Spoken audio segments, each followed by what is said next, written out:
L'invité de la rédac, Yann Arthus Bertrand, c'est...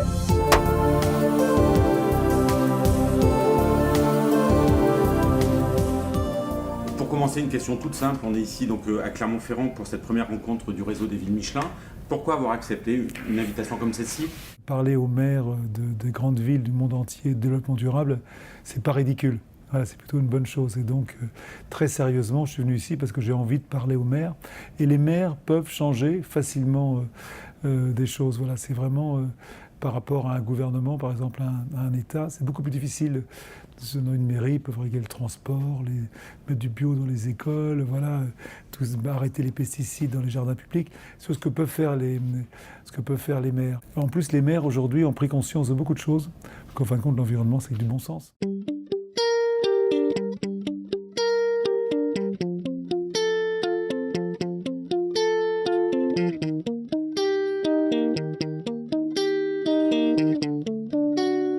C'est l'éducation, oui, mais c'est pas de l'éducation dirigée que pour les enfants. C'est l'éducation dirigée pour les adultes. Mais il ne faut pas demander aux enfants de faire ce qu'on n'a pas envie de faire. Je pense que c'est nous, les adultes, de changer.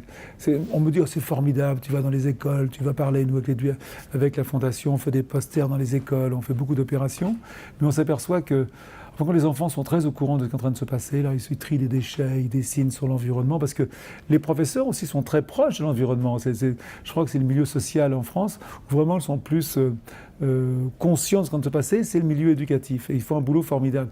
Et les enfants suivent, puis les enfants sont pleins d'empathie, pleins d'amour pour la vie, pour la terre, donc ils réagissent. Mais c'est à nous de réagir tout de suite. C'est pas aux enfants, on ne va pas demander aux enfants de faire ce qu'on n'a pas envie de faire.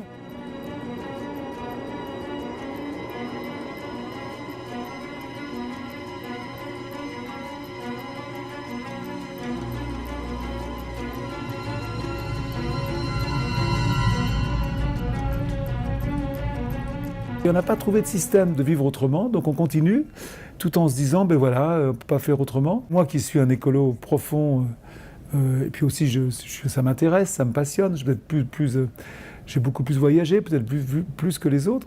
Je pense qu'aujourd'hui, la seule façon, c'est d'agir. Je crois qu'il est beaucoup trop tard pour être pessimiste. Ça ne sert à rien d'être pessimiste. Les Africains, ils ont une jolie formule qui dit « ça ne sert à rien de pleurer tout seul dans le noir, il faut allumer une lumière ». Bon, on peut tous allumer une lumière et chacun faire ce qu'on peut. Il y a des gens qui peuvent faire beaucoup et d'autres pas beaucoup. Ce qui est important, c'est de faire. Et tout ce qu'on fera ne sera pas inutile parce qu'il sera un amortisseur à ce qui est en train d'arriver. De toute façon, on va vers un changement climatique majeur. On va vers un moment difficile. C'est un monde inconnu dans lequel on va. Et je pense qu'il faut tout le monde doit faire quelque chose.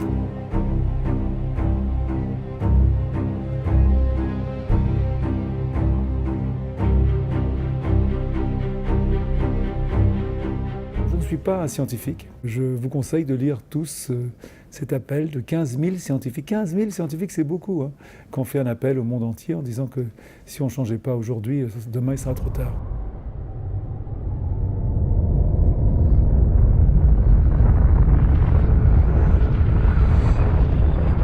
Alors d'abord, c'est pas aimer la planète, c'est aimer la vie telle qu'elle est. D'être un écolo, c'est d'aimer les animaux, d'aimer les arbres, d'aimer les oiseaux, d'aimer les rivières, d'aimer la mer.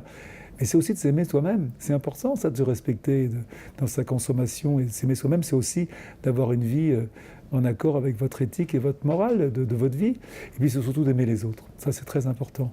Et l'histoire de ma vie aujourd'hui, c'est quelqu'un qui doute, qui cherche, qui ne sait pas très bien où il en est, parce que c'est vrai que moi j'ai cru qu'on allait changer le monde avec le film d'Al Gore, avec Copenhague, et en fin de compte non, on changera le monde.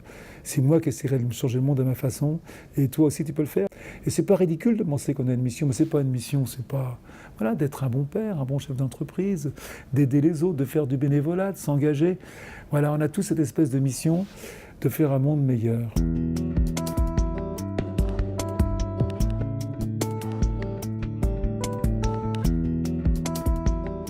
Quand on est photographe jusqu'au bout. Il n'y a rien de plus terrible que pour un photographe de voir quelque chose qu'il aurait pu, une photo qu'il a ratée. D'ailleurs, je me souviens très bien de photos que j'ai ratées, beaucoup plus que des photos que j'ai réussies. Je vais vous en donner 2 exemples. C'était une chasse de lion extraordinaire, côté au Kenya, il y a 40 ans. Le lion qui avait sauté sur un buffle, le buffle l'avait envoyé en l'air. Je l'ai encore dans ma tête et j'avais fait des photos sans mettre de film dans mon appareil. Ça, c'est un regret de ma vie. Et puis un jour, j'ai vu à New York, et c'est drôle parce que j'y pensais il n'y a pas longtemps, c'était deux sans-abri qui jouent au Monopoly.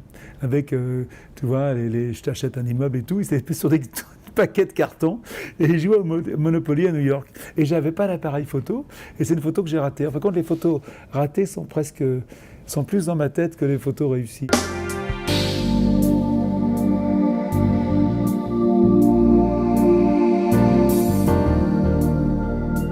C'est drôle parce que cette France profonde, je la connais très peu en fin de compte. Je l'ai un peu perdue de vue parce que je travaille beaucoup à l'étranger, je ne connais pas bien la France. Et donc on a un projet important de faire un grand film sur la France. Ça m'inspire que j'ai encore un gros boulot à faire, c'est mon travail sur mon pays que j'aime en fin de compte. Parce que je me sens très proche des Français et très français, enfin, même si le nationalisme est la plaie de l'humanité, je me sens quand même très français et très amoureux de mon pays, qui est un des plus beaux pays du monde.